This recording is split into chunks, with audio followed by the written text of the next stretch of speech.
The opinions and views expressed in the following program are those of the speakers and the host, and do not necessarily reflect those of Yoakley Scott Corporation and your sports network. Yeah, I've been closer to Jesus before, so can you help me out? Oh, can you help me out? Am I on my own? Am I on my own? Or can you help me out? Am I on my own? Am I on my own? Or can you help me out? Can you help me out? I've been scared to look in my soul.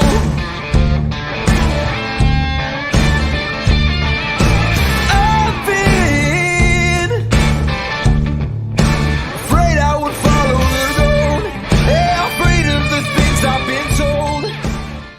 Hello, everybody. Welcome into a Thursday episode of Running Point on ysnlive.com. It's been a crazy week. This is just the second episode of the week. We missed Monday and we missed Wednesday, but we're happy to be on here on a Thursday episode. Another beautiful afternoon here in Boardman, Ohio from my humble abode. I welcome you in. And as always, this episode of Running Point brought to you by Greenwood Chevrolet in Austintown. I'm going to put their logo in the top right corner so you know where to go if you're in the market for a new or used vehicle. It's Greenwood Chevrolet in Austintown. No one's going to give you a better spot, make you feel better than Greenwood. They go the extra mile for you. We try to do the same here on this show every single day. We thank them for their sponsorship of Running Point since day one, through all the changes that it's undergone, all the adjustments that we've made of this show. And Greenwood has never flinched, and we thank them for their constant sponsorship of not just Running Point, but obviously YSN as well. You're going to see them on every broadcast that you watch for YSN. You'll probably see one of their commercials pop up. So we thank Greenwood. We always thank Greenwood, and we always want to take the time every day to thank Greenwood. If it seems redundant, it should be. You know, we have to thank the people that have your backs, and whether that be a sponsor on YSN that we like to thank, or whether it's just someone in your life that's always in your corner, you always got to take the time to show gratitude to the people that believe in you and have your back. And Greenwood believes in this show, believes in YSN. They have since the moment they signed on the dotted line. So we always want to take the time every single day on this show to thank them for their support and give them some love and give them their flowers. It's going to be a busy show today because we missed a couple. So I wanted to get interviews in for the week because obviously we're going to be recording new interviews on the weekend. And if you backlog them to the next week, then you're in real trouble. So I have some interviews that we're going to play today. It's actually going to be a 2-interview day today. And then tomorrow, and one of the reasons why it's going to be a 2-interview pre-recorded interview day today is because tomorrow is going to be kind of a regional final preview. We're going to try to get someone from every team that is playing in the regional finals tomorrow on the show. We have confirmed that Steve Ward is going to be on from Fitch. We're going to have Bella Meyer interview prepared for that show as well from Champion, working on South Range and Canfield as we speak. Obviously, it's a lot harder than, scheduling interviews during the season because you have to wait to see who wins those games. And then as soon as they win, you have to try to schedule one. But I am doing my absolute best to make sure that all 4 teams that are playing in the regional finals tomorrow are going to have some kind of interview or representation on the show tomorrow. And it's going to be a fun day as we prepare for Fitch's regional final, Canfield's regional final, and then South Range versus Champion in Division 3. I know that's a spoiler alert. We usually don't spoil things before we go into the recap of the night before. But if you haven't heard, all 4 of our softball teams won last night. So all 4 of them are going to be playing for a trip to Firestone. And actually, we're guaranteed somebody in Firestone Stadium for Division 3 because both South Range and Champion won last night in a brutal regional. I've talked about it at length, at nauseum, probably to some people that are not familiar with the regional. We get it. The regional is good, right? But it was really, really good softball down there. And I'm telling you, the 2 teams that won earned it by every sense of the word. None of it was given. There were no big errors. There were no big mistakes. It was just 4 really good pitchers going at it, 4 really good offenses trying to find some kind of mistake. And for both teams that won, Champion and South Range, it was just one mistake by the other pitcher that they took advantage of and sent over the fence. That was the difference. It was amazing to see that both teams won because of a home run. Champion, it was an Addy Warzela solo shot in the second inning that gave them enough runs. And then for South Range, tied up at 2, it was Anna A that hit an opposite field home run to give the Raiders a 4-2 lead and eventually hold on to it 4-3. So both teams win with a big home run against the best pitching that they might see throughout the whole tournament. I think Keystone and Triway both had extremely good pitchers, and the fact that both teams were able to get a clutch home run speaks volume to just how good Champion and South Range lineups really are. Let's talk a little bit more about that. We're going to share the screen for you and pop into the softball brackets and just go over the results from last night. I'll talk a little bit more about that South Range and Champion, those games, because I was down there at Willock Park in Canton and had a first eye view of that. But before we get to them, I want to go by division and go into the Division 1 regional bracket that Austintown Fitch was playing in. And I believe they're at the bottom of this.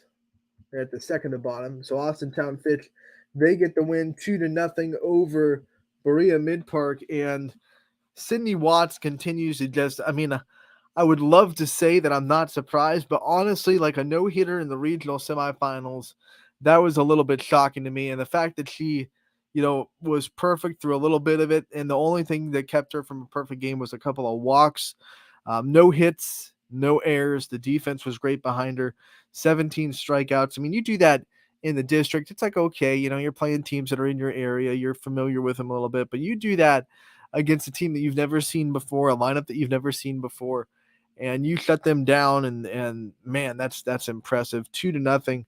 Fitch gets the win. It was Caitlin Mitchell that was the big contributor at the plate. It seems like there's a different big contributor every single game that Fitch plays, and I like, a lot of people were telling me at Canton yesterday, some fans, some people that were trying to keep up with that game. There was an hour and a half breaks between between Champion and South Range.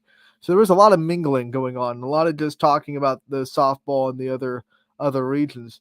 But they were oh man, Fitch only scored 2 runs. Their offense is kind of scuttling a little bit. But I actually like the fact that they're winning in games where their offense isn't necessarily rolling on all cylinders, because it proves that they can win those kind of games. They can come up with the clutch hits when they need them. Timely hitting is fine. Austintown Fitch's offense will come alive eventually, and they're going to get back to where they were, but they still get the big hits when they need them. And it's still the senior leaders that are doing it. I mean, Caitlin Mitchell, the last time it was Sam Severn, sophomore leader that was there last year. So these, I hate to call a sophomore a veteran, but someone that was in the regional final last year and played a big role in it the year before. I don't care if you were a freshman last year or if you were a junior last year.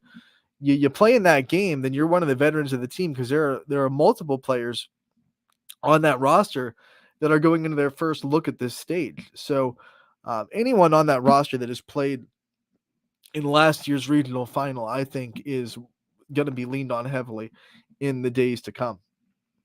So Austintown Fitch, they advance to the regional championship on Friday. And who are they going to play? I know everyone wanted Hoover, but oh man, Walsh Jesuit, they had other plans, and they finally get to that Hoover pitching staff, as the Vikings had been pitching extremely well through the whole district. But Walsh gets to them 7-3. They get the win. So Fitch will have a different opponent in front of them on Friday than they did last year. I know a lot of people were looking forward to that Hoover versus Fitch rematch in the regional final. Not to be, and it will be Fitch versus Walsh on Friday for a chance to go to Firestone Stadium. I am really impressed with Walsh. I want to give them a little bit of credit here. They had, well, I shouldn't say had, they still have her on the team. It's not like she died, but a really, really just one of the best pitchers in the region. And she got hurt. She is out for the year. And a lot of people kind of wrote Walsh Jesuit off at this stage. Like they said, okay, they're not going to get to a regional. They're not going to get to regional finals anymore. They're not that level anymore without Susla pitching. And they just have come in and they've proved everybody wrong. They've won their way through the district. They win the regional semifinal against a very good Hoover team that was coming in hot, especially in the pitcher circle. Remember, Hoover shut out Maslin Jackson in the district championship game, 1-0. So for Walsh to come in and kind of have their offense, have their pitching staffs back and say, you guys don't have to be perfect to win these games. 7 runs is more than enough to just go out there and pitch aggressive and keep us in the game and be fine. Now, I'm wondering how that's going to go against Fitch, who is obviously having Sidney Watts in the circle. Your offense is probably not going to score 7 runs in this game. How much is their offense going to have to do to back up their pitching staff? That's going to be interesting. It is, because right now you could argue that Fitch's offense isn't rolling on all cylinders. That's definitely something that could be said. They scored 2 runs in the district championship. They scored 2 runs in the regional, and then in the regular season game between the 2 games, they scored 1 run. So you could definitely argue that Fitch's offense is in a little bit of a slump right now. So you wonder how many runs that Walsh would have to score to win this game. I still think that number, if I was on Walsh's side of the fence, would probably be that 3 or 4 range. I don't think I wouldn't bet on their pitching staff holding Fitch under 2. So I would think you'd want to score 3, maybe 4. And doing that against Sidney Watts, the way she's pitching right now, tall mountain to climb. But Walsh has been climbing a tall mountain since their pitcher got hurt. So they're definitely one of those teams that feel like they're just rallying around each other right now, and they feel like they've been written off. So they have that chip on their shoulder. Those kind of teams are very dangerous. So I don't want people in the Fitch community to think that because Hoover didn't get into the final, and Hoover was probably the favorite in that game, I don't want them to think, well, the door's open now. Here we go. This is going to be a kick down, and let's go to Firestone. Don't make that mistake. And I don't think Fitch will, especially the players and the coaching staff. But the fans might. Let's be honest. Fans are really good at overlooking teams because they're just trying to look ahead. They're trying to get excited for state. All fans, not just Fitch fans, all fans. I am guilty of this too with the teams that I root for. So fanhood for Austintown Fitch, if you're watching right now, don't sleep on Walsh Jesuit. They are a team that is just kind of solidified together as a group, and they feel like they have this big chip on their shoulder. They feel dangerous, to quote one of the cartoons of my past in DuckTales. Let's get dangerous. That's Walsh Jesuit right now in the regional championship. Let's go Division 2 and see how this one shook out. Marlington is going to get the impressive win over Akron St. Vincent St. Mary. Not even close. Actually, both these regional semifinals were just absolutely domination. Marlington beats up Akron St. Vincent St. Mary. Final score there is going to be 12-3. And then Canfield on the other end gets the win 12-2 over Holy Name. So both teams score 12 runs and move on to the regional final. And I want to go over the numbers here for this Canfield game because it was the only offense we saw out of our softball teams last night that really just ran roughshod through the regional semifinal. And it was a bunch of players that did it. They did not have one hitter that went off. It was the lineup that it was just consistently moving the bat back and forth. Here's how they did it. Gianna Panunzio was 3 for 4, a big day for her. 2 RBIs, 1 run scored. Haley Freedy went 2 for 4 with 2 RBIs and 2 runs scored. Faith Morell in the cleanup spot, 2 for 4, 2 RBIs and a run scored. And then, you look at it, another RBI at the bottom of the order from Merritt, who went 1 for 3 with an RBI. So they had 1, 2, 3, and then you had 2 RBIs from Marina Koenig. That's 4, and then an RBI from Toth. That's 5. 6 players with RBIs last night. They only struck out twice. They were putting the ball in play very consistently. They racked up 12 hits, 12 runs, 12 hits, and then they only allowed 3. I mean, Melena Toth's final line is going to be 5 innings pitched, 3 hits, 2 runs. Neither one of them were earned. Did walk 3. That's a little bit unlike Melina Toth, who has a big walk to strikeout ratio, and then she struck out 10. So a still good ratio. I would take 10-3. Maybe it's a little bit more than her standard, but her standard is Herculean, to be honest. So Canfield looks impressive. Marlington looked just as impressive. So with both offenses scoring 12 runs, you wonder what's going to give in this regional final, right? Two good pitching staffs, two good offenses. It's going to be a fun one in Nordonia. That's the funny thing. You know, they're playing in Nordonia, and they're probably closer to each other than either school is to Nordonia. Sometimes that's how it works out. And I do want to remind people to keep an eye on the online bracket, because I know there's only a day in between, but sometimes we have seen where teams are closer to each other than the regional site. Sometimes the UHSAA does decide to move the game. They haven't yet. You can see it. You can hit site info. It still says Macedonia.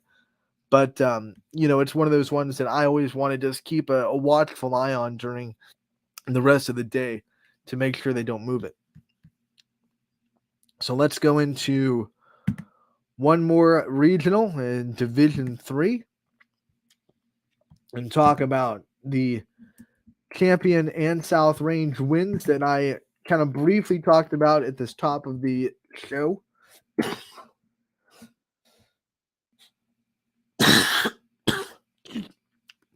Excuse me.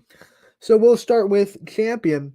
They played first and they beat Keystone 1-0. It was a great pitcher's duel between Delaney Peters from Keystone, who came into the game with 218 strikeouts to her credit, and then Gabby Gradishar, who has been pitching so well so far in this tournament.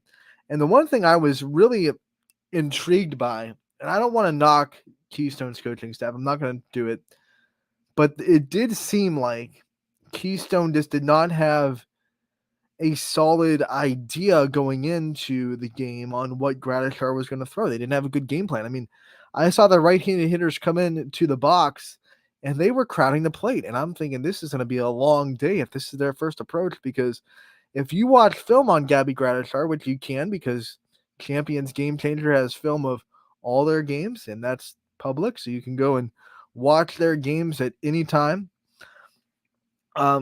You will see very quickly, if you were a softball coach, that Gabby Gradishar's best pitch is coming inside on the right-handed hitters, the screwball. So the fact that the right-handed hitters came up and they were crowding the plate, I was thinking to myself, like, they're not going to get around these inside pitches at all. And then they were late on everything. It was like they didn't know what speed she was going to throw. It looked like they didn't even know what quadrant of the strike zone she'd like to attack. And it took them a long time just to even get a hit. And when they did, it didn't leave the infield. It was just, I felt like it wasn't a great approach by Keystone as a whole. Now, whether that's on the players for not remembering what coaches said the day before, which definitely can't happen. They're teenagers, and sometimes things go out one ear and out the other. You know that. I think everybody knows that. I was that way as a teenager. I think a lot of people were that way as a teenager. Sometimes you just get in the heat of the moment of a regional final and you forget all the game planning and you just kind of go up there and, do whatever your body says to do. But I will tell you that at least for the first 4 or 5 innings, the approaches at the plate were just not good as far as what the game plan would be against Gabby Gradishar. And they were late the whole game. They never timed her up. Though they had one hit outside of the infield, I believe. Everything else was like an infield hit that they just used their speed to get. Their left-handers had a little bit more success than their right, because Gradishar does struggle going inside the left-handed hitters. I don't want to say struggle, because but her best pitch is going into right, out to left. And so when lefties came up, you kind of want to jam them. You don't want to give them the outside corner, but her pitches weren't locating as well on that side of the plate. So the two people that got a hit for Champion were both lefties, but they were infield hits. They weren't getting solid contact. They were lunging on the outside. It was like they thought she was an outside to righties pitcher, and they were crowding the plate for righties, and they were, backing off the plate for lefties. It was very strange. It should have been the polar opposite. And they did have a couple of good at bats as far as fouling a lot of pitches off and making Gradishar work, but I was just really surprised that overall their approach at the plate wasn't great. Their pitching was amazing. Delaney Peters pitched a heck of a game. She's going to be playing basketball at the next level at Wilmington College, so she's an even better basketball player. But um, it was a great pitching duel.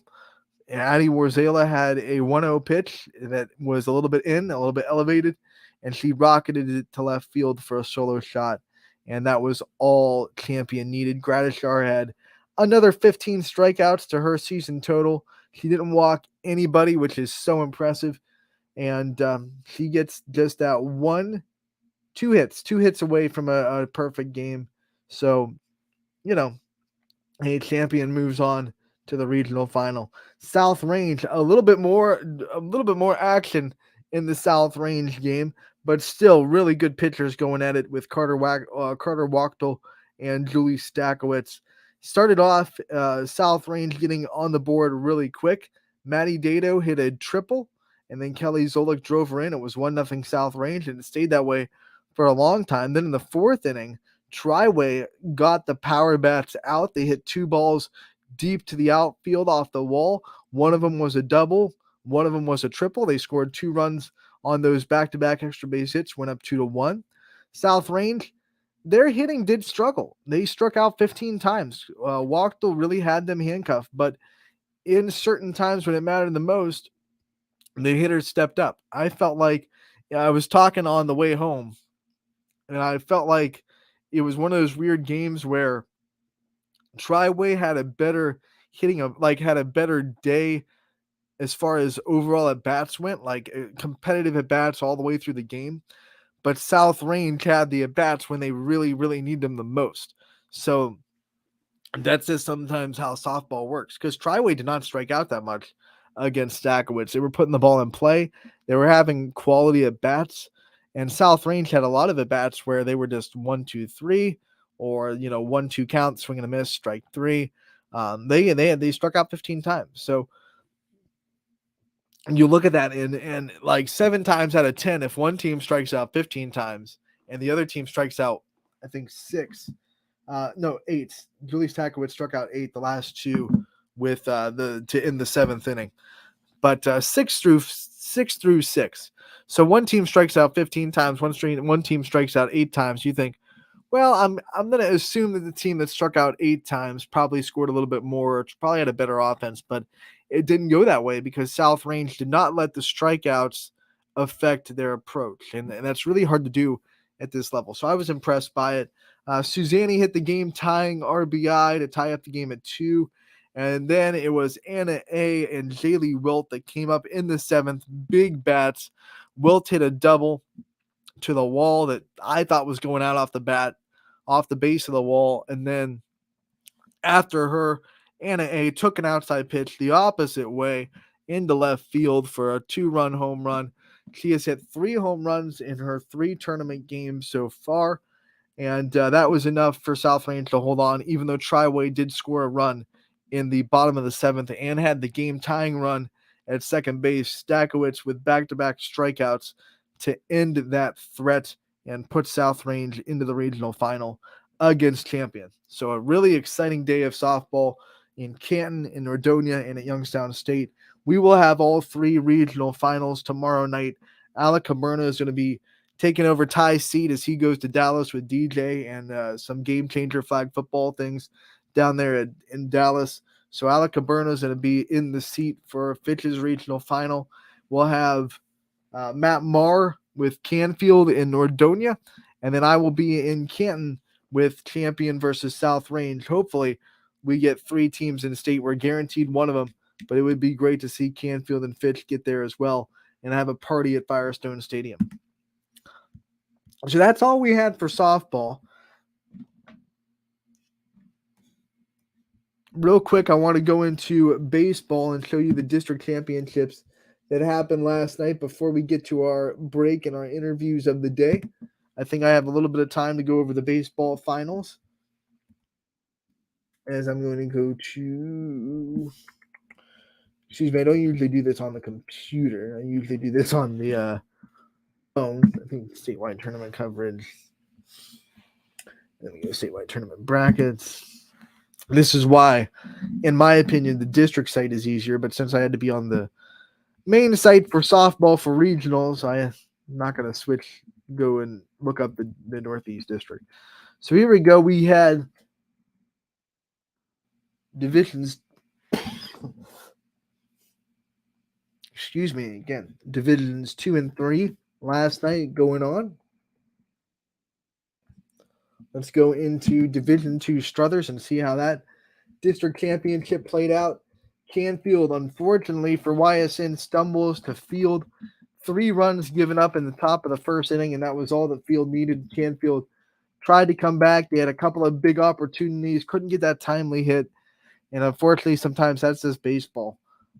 Field gets the win. 3 runs in the first inning was enough there, and Field wins the district. I want to congratulate Canfield on such an incredible season. So much talent on that roster, and quite honestly, I don't think anyone expected much out of Canfield this year. I know it's crazy to say with Canfield's pedigree, but they lost a lot of talent, especially on the mound, and I don't think people thought the Canfield would be the same powerhouse they were the last couple of years, but they still really had an impressive season, 21 wins, and they get all the way to the district championship and just fall 1 run shy to a very good Mogador Field team that also beat Ursuline the game before. So congratulations to Canfield on an incredible season. We hate to see it end, but it was a great run for the Cardinals.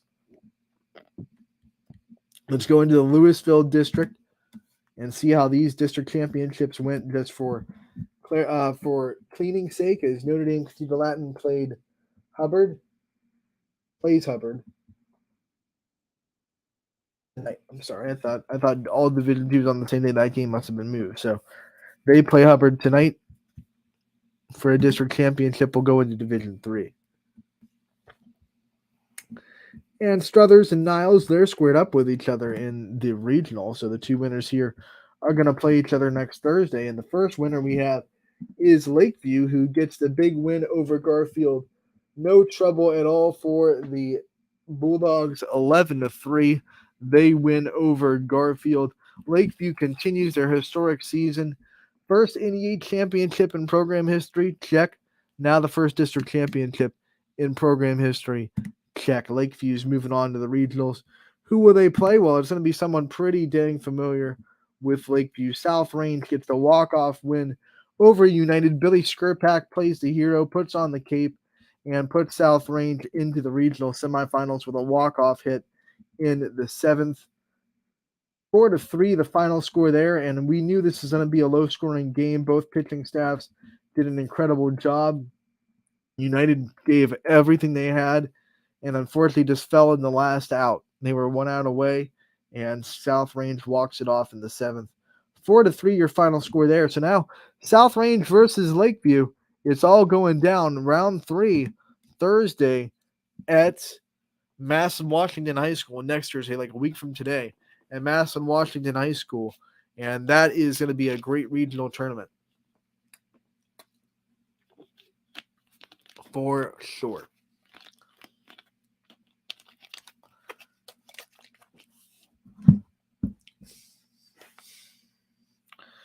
Let's see. I just want to make sure I didn't miss any other scores. I'm going to head over to our Instagram and make sure I didn't Lakeview. No, South Range, Canfield.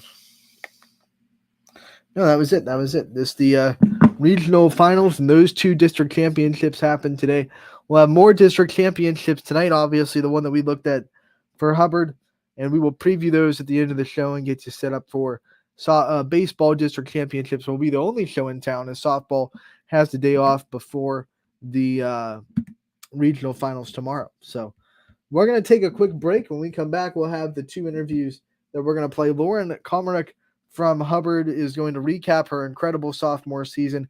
Had a chance to talk with her last week and wanted to highlight the season that she had for Hubbard, because as a sophomore, she led her team in just about every category you could, whether it be defensively at shortstop, offensively by far had the most RBIs, by far had the best average. She just put on a show this year. I thought she deserved her flowers after a great season. So we're gonna hear from her after a break, and then we'll also have Maddie Butis from Austintown Fitch with Ty Bartell to play after this break on Running Point. Brought to you as always by Greenwood Chevrolet in Austintown.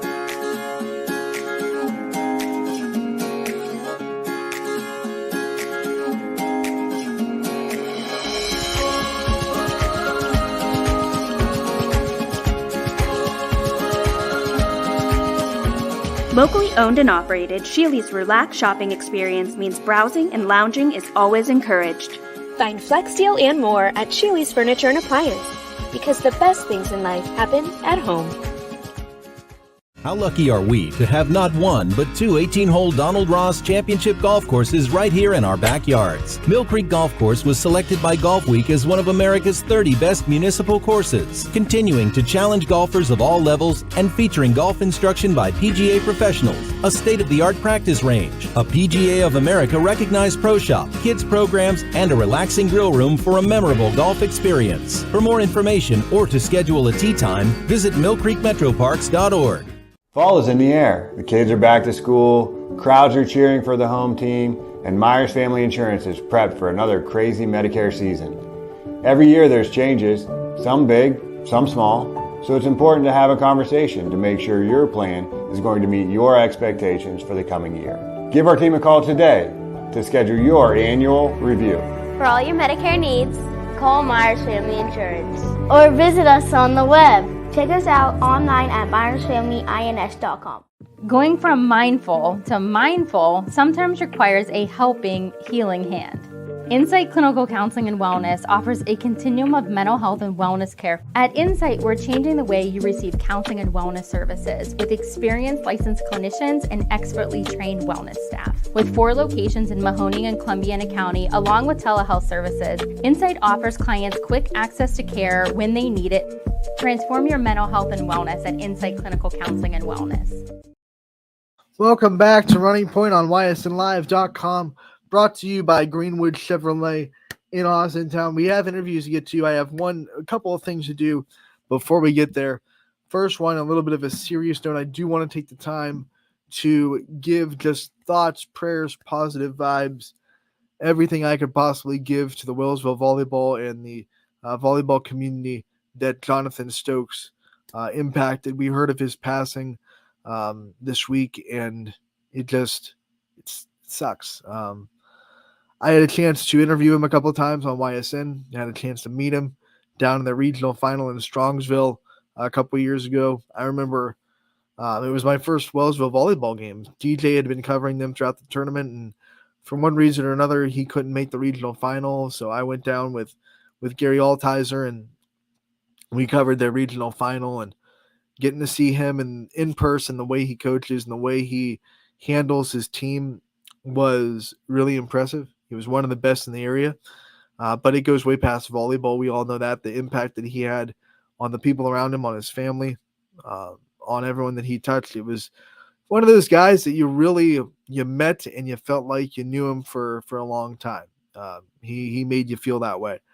And man, it's rough to know that people that shouldn't have to deal with loss at the age that they're dealing with it right now, whether it be obviously Presley and his family, or the volleyball players that were impacted by him or had him as a coach. It's hard when people that age have to experience loss, because honestly, it's something that in a perfect world you wouldn't have to experience until you're mature enough to handle it. It's just brutal. So we want to send Wellsville all the thoughts and prayers and positive vibes. I know right now in this crazy climate, thoughts and prayers seem to some people like they're pointless, like, not there to help. But in my opinion, there's nothing more powerful than a prayer for somebody. So know that I am praying for everyone that is impacted by the loss of Coach Stokes. And we want to, I think I speak for everybody at YSN when I say that. But on a little bit of a happier note, I do also want to give a shout out to the Western Reserve softball team who was able to give us a couple of gifts for the appreciation of covering them this softball season, including this softball signed by the entire Western Reserve softball team. While I do never do it for the stuff, and I never do it for things like this, and I never expect it or anything like that. I remember DJ was talking, a couple power hours ago about how much the positive feedback that we get kind of helps even out a lot of the criticism that we get on YSN. And I see almost as much as DJ. He probably gets more personal emails than I do, but I have all the access to the social media, so I see all the messages we get, whether they're good or bad. And the times that we get stuff from a team or we get even a letter of appreciation or even words of encouragement from a team that appreciates what we were able to do for them. It's one of those things that it makes it worth it. It's one of those things that is awesome. And I'm telling you, Western Reserve softball spoiled us with what they showed in their how they showed their appreciation. So I want to take time to shout out Miss Abrams and the entire Western Reserve softball team for taking that extra step. And we appreciate it. We love covering you all year. We'll cover you again next year. Can't wait to see Western Reserve Athletics back in the fall. And thank you again for the support of YSN, because your positive vibes towards us help us give positive vibes towards everybody else. It really does. So thank you to Western Reserve Softball and the entire Western Reserve community. With that being said, I'm going to get to interviews. We're going to start with Lauren Komarick from Hubbard and hear about her incredible season, sophomore, that led the team in basically every category and deserves to be highlighted. Anthony Hartwig with a Hubbard softball player profile. I am joined by sophomore Lauren Komarick. Lauren, thank you so much for taking the time to join us today. Yep, thank you for having me.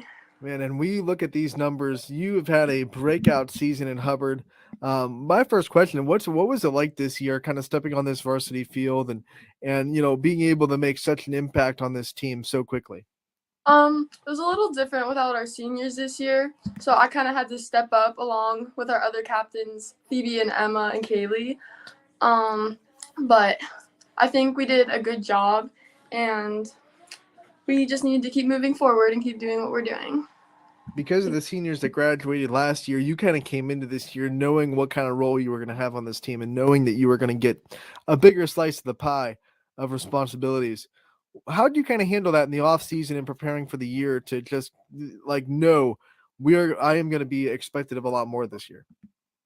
They kind of mentioned it to me before our season ended that I need to step up and be ready to take on this season. And also the seniors for volleyball also helped me lead into softball to help take the leadership role.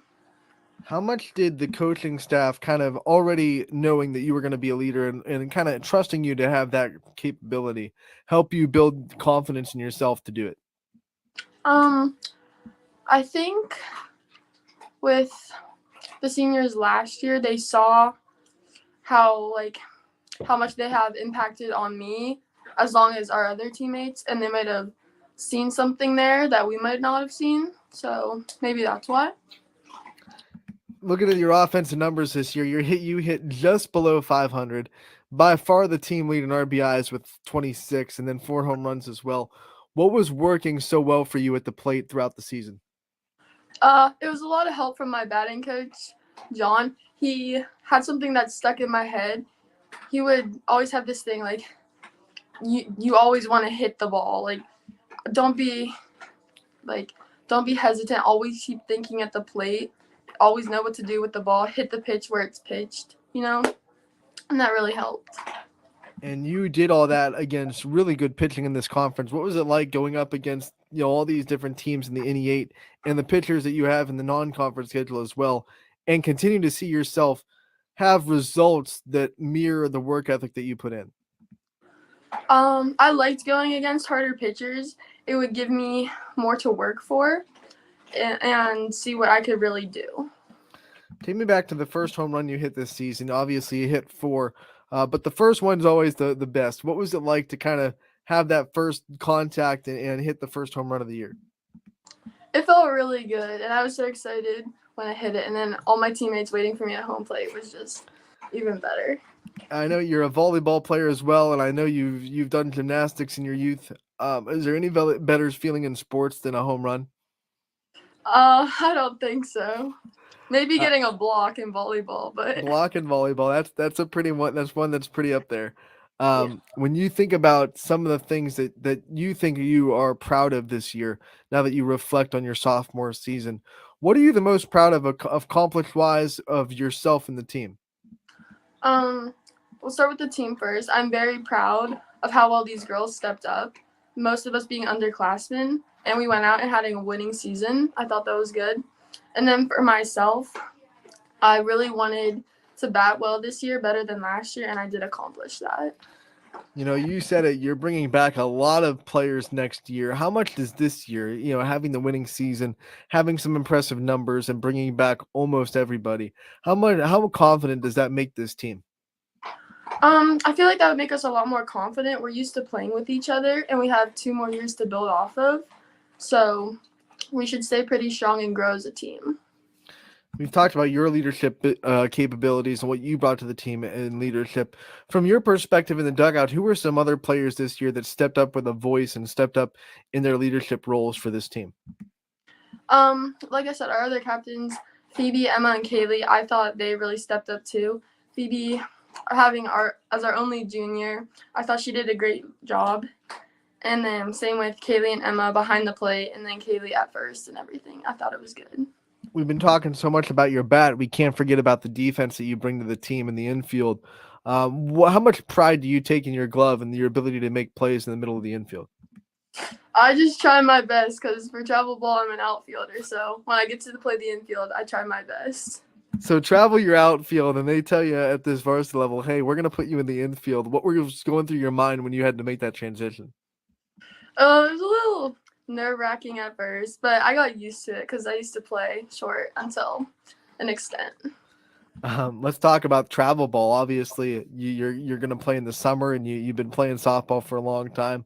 How much does travel ball and being exposed to that level of competition help you build in your softball career?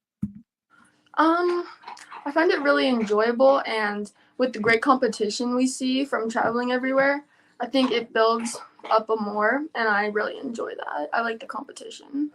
You get to play with and against players from all over the area. Who are some of your best friends in the softball community that don't wear the Hubbard uniform? That's a hard one. I've been through so many teams. I'm not sure. I'd probably have to say Ava Gilmore because she's been with me through all these hard steps that we've been through. And you just said it, a lot of hard steps, and that's like in the sport of softball. It's built for adversity. It's built to make you fail. How do you keep yourself mentally strong through it all and mentally strong through the down parts of the sport? You just got to keep looking for the good sides and everything. There's always a good side and a bad side. You just need to block out the bad side and keep focusing on the good. Is that something that you've been able to develop as you've gotten older, or is that something that you've always been kind of good at with the mental strength of the sport? I feel like I've been good at it from a young age, but as I grew up, it started to get harder, and then I just realized you need to look back at it. It's supposed to be fun. Don't worry, don't stress too much about it. Let's go back into your younger ages and when you started softball. What are some of your first memories of the sport, and when did you kind of fall in love with the sport of softball like you are now? My first memories, I used to be a catcher. Me and Maddie Hubbard on my first travel team were the 2 smallest girls catching the 2 biggest girls that were pitchers, which was Emily Rosas and Abigail Metters. So that was really fun, but I kind of miss it. But hey, come on, Coach Amaro, put her back in the bag. Stop, let her do it. What are some of your favorite memories with softball, whether it be with this Hubbard team or travel or anything like that? My favorite memories would definitely be the bus rides to different games, to away games. What was it about the sport that made you fall in love with it, that made you put so much time into it? I don't really know. Maybe just being around everybody and all the competition. I don't know. We talked about you being a multiple sport athlete. Obviously, you're going to be traveling for softball, but you're also going to be working on the off season for volleyball. What's it like doing that and trying to work on your softball in the summer, but also starting to get geared up for volleyball and trying to help your volleyball team be as good as possible next year as well? It was hard in the beginning of the season, but I worked it out because I play JO volleyball. So anytime we didn't have high school, I would go there and keep practicing. All right, so you have travel volleyball, you have travel softball. You put so much time into both sports. I'm going to put you on the spot. Which one's your number one sport? Which one do you like the best?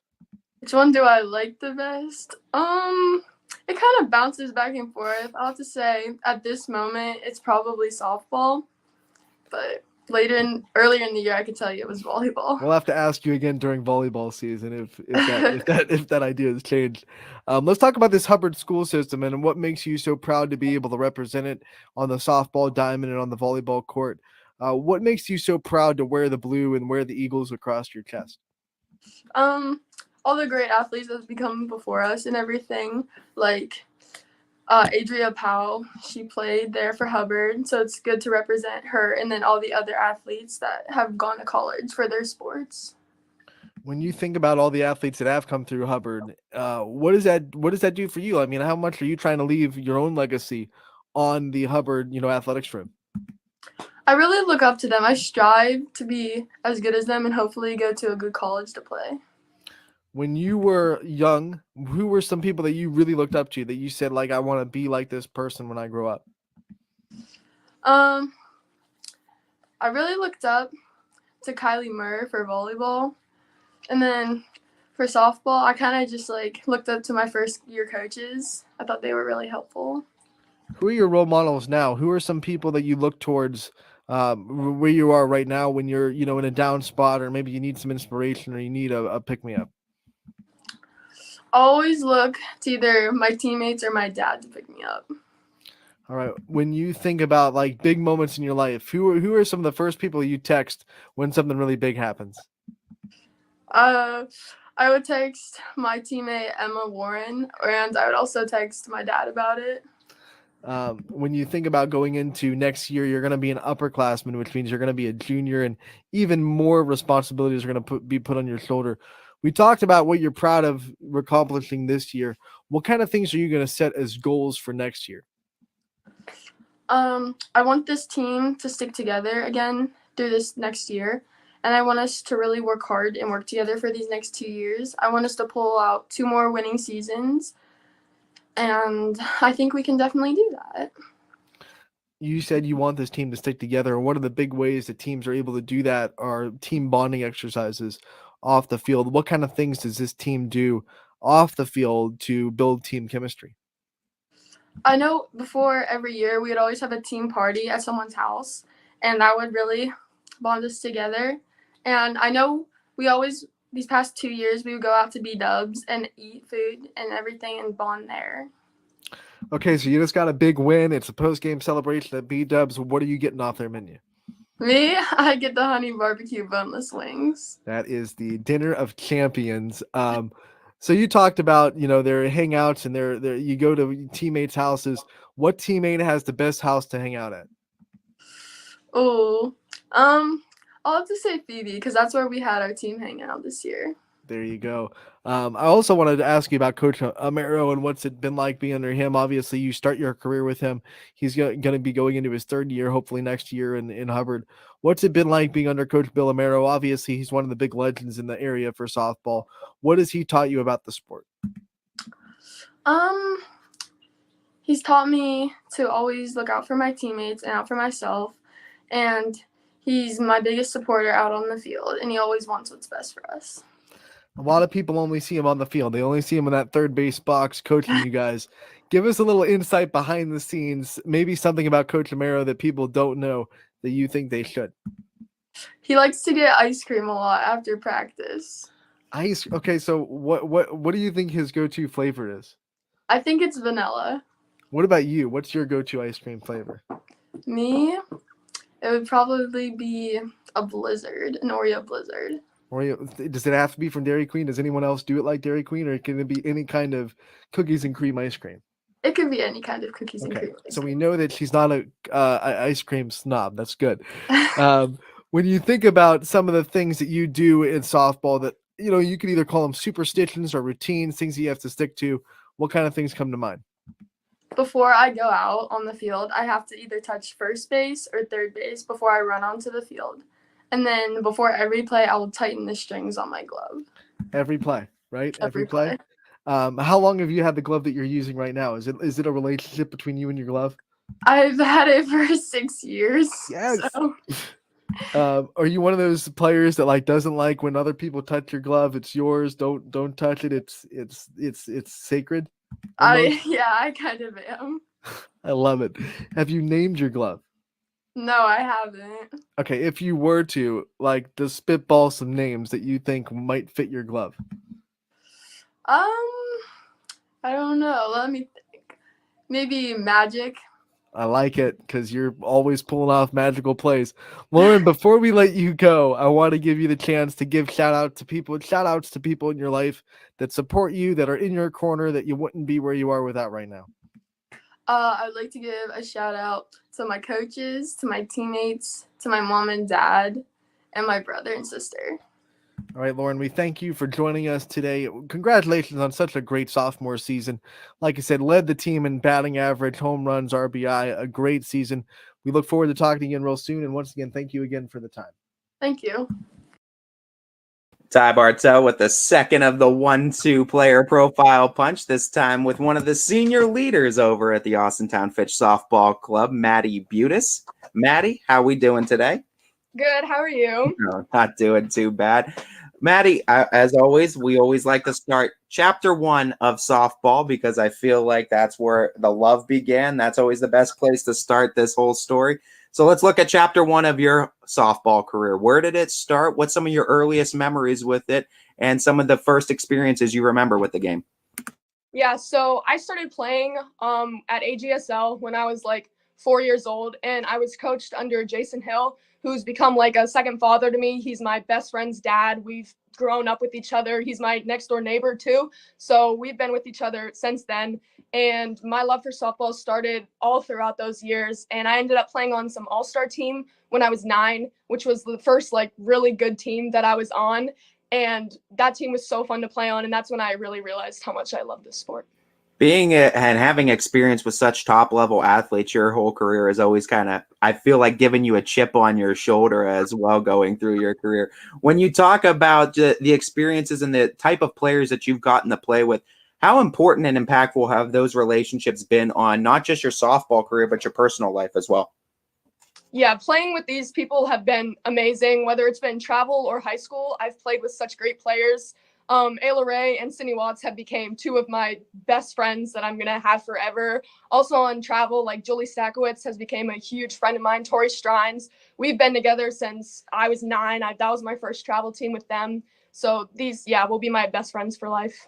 I feel like softball always comes in those 3 big stepping stones, right? You go through the either slow pitch or fast pitch when you first get involved with it too. Then you go into the high school ranks, and then college is like the mecca where you want to end up as well too. But when you talk about getting to high school, there's always those nerves, I feel like too, about taking that next step into the softball journey. What was that like for you going into your freshman year and transitioning to the high school varsity level of softball? What were the nerves like, and how'd you combat those? Yeah, my freshman year, I was definitely really nervous. I didn't pretty much know anyone on the team except for McKenna was there, Caitlin was there. One of my best friends that I was talking about, Leah Hill, she played my freshman year. And then it got canceled due to COVID. And I remember almost feeling excited because of that, because I was so nervous, didn't know anyone else. But then my sophomore year, when we came back and I met Ayla and Bella Tofu, who used to play, it was completely different. So much the seniors included us so much more. We were so much more together, and it was so much of a better year, so much more comfortable. I remember that COVID year quite fondly because of how it really just changed the entire complexity of how sports were consumed in Northeast Ohio and high school sports in general. I mean, you guys, baseball and softball, lost an entire season. Yeah, other seasons were impacted, but you guys lost the whole season.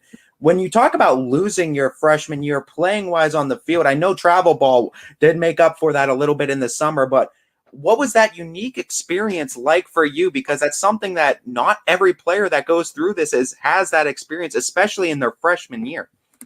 Yeah, it was definitely weird with that year being canceled because no one really knew what was happening. No one knew what was going to happen the following year. And it was hard, especially on the seniors that year, because that was their last year playing softball ever. So it was definitely difficult and hard on most people, but we got through it. Going into your sophomore year, then it was almost kind of like year one for you, as you, I guess, freshman became kind of like year zero. So how was that like going in then to sophomore year, being the first year you're taking varsity at bats, getting varsity looks too? What was that kind of feeling like being at the sophomore level, but getting your first looks with the freshmen? Yeah, because it felt like everyone, then sophomores and freshmen, we were like all freshmen. It was our first year really trying to show what we could do, show how we could perform. So it was definitely weird and an adjustment at first, but I feel like everyone adjusted pretty well. And after the first couple of games, everyone knew what was going to happen this year. You were a mainstay since that point too, since last year as well. A mainstay in the lineup, a mainstay in the field as well. Being a part of such a competitive varsity team that has so much talent on it, what's it like competing inside the reins of the Falcon softball team, competing against the other girls too? I know everyone's hungry for spots. You guys all get along. You love each other too, no doubt. But there's only 9 spots on the field. You always are competing. You kept yours too. What's that like though? And players making each other better on the team. Yeah, it's definitely a competition. When people talk about high school ball, they always like seem to like blow it off. Like it's not like the girls on the team aren't always that good and it's kind of like rec ball for them. But that's totally different with our team because everyone is at such a high level that you could put anyone in the field and you know they're going to be right there. They're going to step up, which is definitely nice. And it's good to have that so we can push each other and we get our spots. I always like to ask the seniors about their favorite Wardism because I think Coach Ward has a plenty of sayings that he likes to go to. What's Maddie Butis's favorite Wardism? He says a lot of stuff, but he most of the time yells at me and Ayla for being annoying and telling us to be quiet in the dugout, especially when we do our cheers. Some of them he really has to tell us to quiet down, but yeah. It seems like both of you really kind of took over the reins. I know Kayla Schubert was a huge one in the dugout last year as far as just being loud, but you guys took over the reins of that, both upperclassmen. Was that something you knew that was going to be on your shoulders, or did it kind of just fall on your shoulders as I'm going to be the dugout voice? We're going to make sure that we're still the loudest dugout in the area. What was that like for you to kind of have that fall on your shoulders? Yeah, with Kayla last year, she was so loud and all the seniors always starting like all the chants, getting us going. So with them leaving, we knew someone had to step up and someone had to lead the annoying chants. So we decided to do it and we always stand up on the benches and get everyone screaming in the dugout, telling everyone to be loud because we've noticed it gets in the other team's heads as we see all the players look over at our dugout in confusion. So it is always funny. We talked about your unique experiences in freshman year all the way up now into your senior campaign. We're through the regular season just about. We have a game floating around or something, 3-3 tie Saturday or something. We'll get to that as far as the regular season games are concerned. But no, Maddie, when we talk about your 4-year high school career now and just the experiences that you have, what have been some of your favorite experiences in this 4-year varsity high school career, playing with some of the best of the best? Playing at Myrtle Beach is always one of the best times. Being able to see competition down there, teams we would never face, that's always so fun, being able to play with the girls. This year's game against Champion was a game that was so fun to play, so nerve-wracking the entire time. I remember like standing out there like shaking at times because it was such a high anxiety game, but that one was one that I won't forget. That was such a fun game. When we talk about experiences too, there's the good experiences, the highlights of your career. We'll talk about the highlights of your career, but before we get to the highlights, I want to talk about last year and how the season ended and what kind of experience that was like for you, experiencing that heartbreak at that kind of level. How much better of a player did that make you? How much better of a person did that make you experiencing something like that? Yeah, that game was huge. And although it was heartbreaking, I feel like it's been like kind of a good thing now for this year's team because there were so many outside sources that were like chirping in at us last year. And I feel like that's a big thing we've worked on, is how to stay in ourselves, how to not listen to people when they talk to us outside, and just to stay in ourselves. We talk about some of that, but those moments create the highlights for softball careers too. So when we talk about your career as a whole too, you can even narrow it down to high school. You can go before that if you want as well. But what are some of your favorite highlights in your softball career that stick out? One of my favorite moments was in a scrimmage this year, and it was the last play of the game. And I remember my boyfriend and his friend were standing right alongside me in right field, and they were talking to me.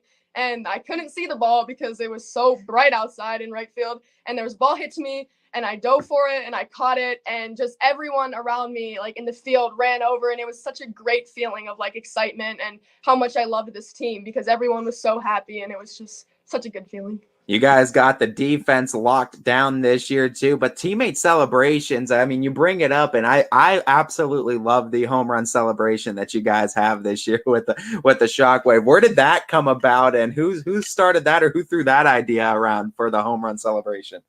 I think that was Sydney who wanted to do that. We have, a bunch of different home run celebrations we try to switch in, but the one of us falling down is definitely my favorite one to do.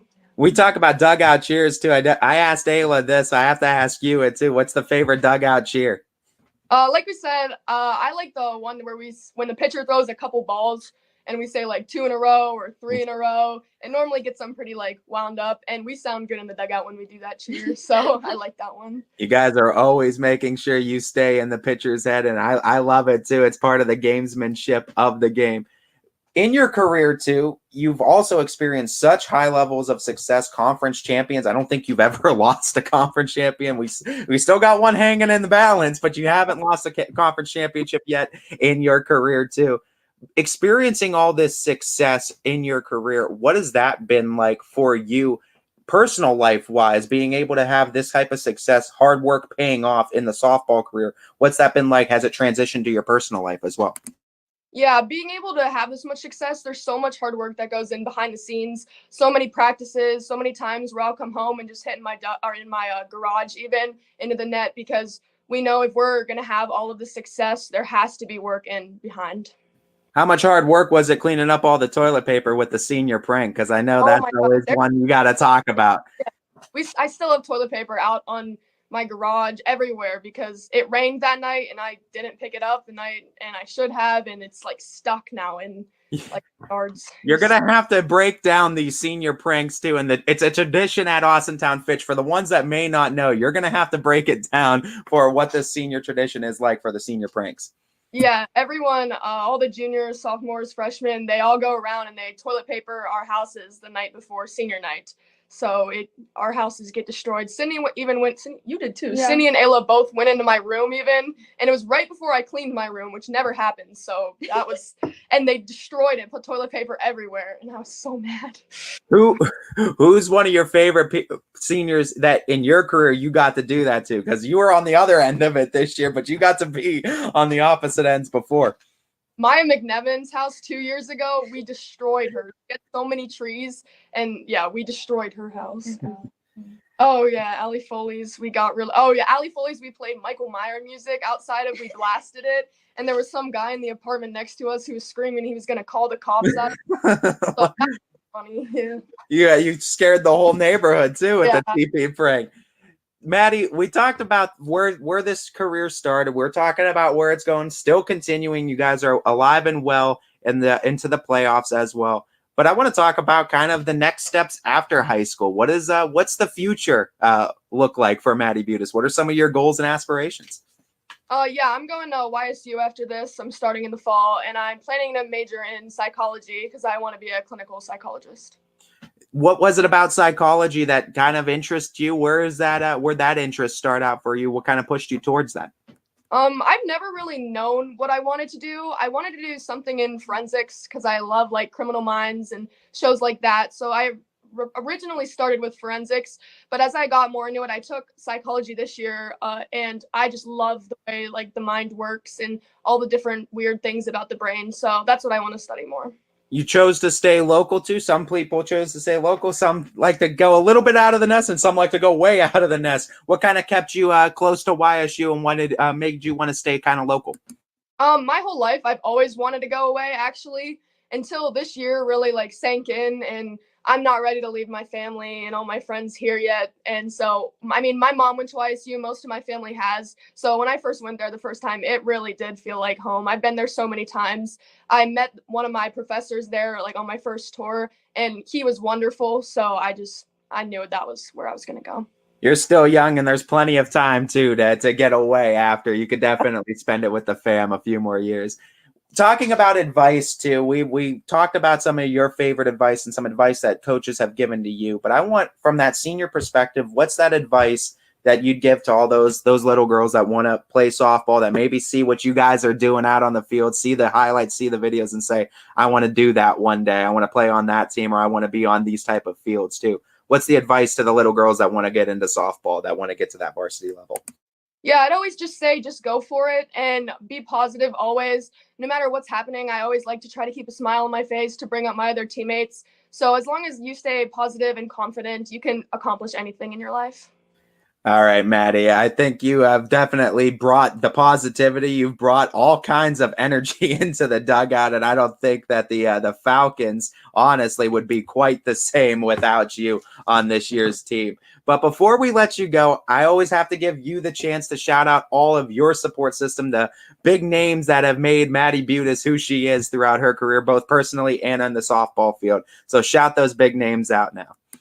Yeah, my mom and dad first. They're wonderful. They have taken me everywhere. My sister and brother both as well. And then all of my coaches, my high school coaches, Travel, Kim Stakowitz, Nikki Fiddler. Yeah, they've all had such big impacts in my life. So, thank you. Maddie, we thank you so much for taking the time out of your busy day throughout practices to give us a little bit of time to just get a profile and a preview into your softball career and your life. As we wish you nothing but the best of luck in your future endeavors. This has been another edition of Player Profile with Ty Bartell and Maddie Butis. YSN thanks you for watching this presentation of